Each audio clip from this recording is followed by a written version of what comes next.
হয়তো তোমার বাড়ির পরিবারের সবাই, তোমার স্ত্রী বা বলো স্বামী, সন্তান, তোমার আত্মীয় স্বজন সবাই তোমার সঙ্গে শেষ দিনে তোমার সঙ্গে শ্মশান অবধি যাচ্ছে তোমার শেষ কাজ করানোর জন্য।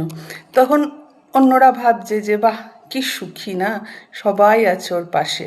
কিন্তু আমার মতো যাদের কেউ নিজের বলে নেই, শেষ কাজটা হয়তো অচেনা মানুষেরাই করে দেবে, কারণ পৃথিবীতে তো আর কোনোদিনও কারোর বডি পড়ে থাকে না এমনি এমনি।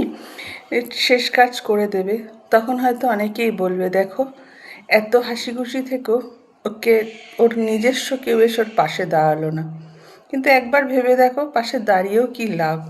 ওই তোমাকে যখন পুড়িয়ে আসবে তখন তারা এসে বাড়িতে স্নান করবে, আমাকে যারা পুড়িয়ে আসবে তারাও এসে বাড়িতে স্নান করবে, কারণ কেউ কারোর ছোঁয়া রাখতে চায় না চলে যাওয়া মানুষের।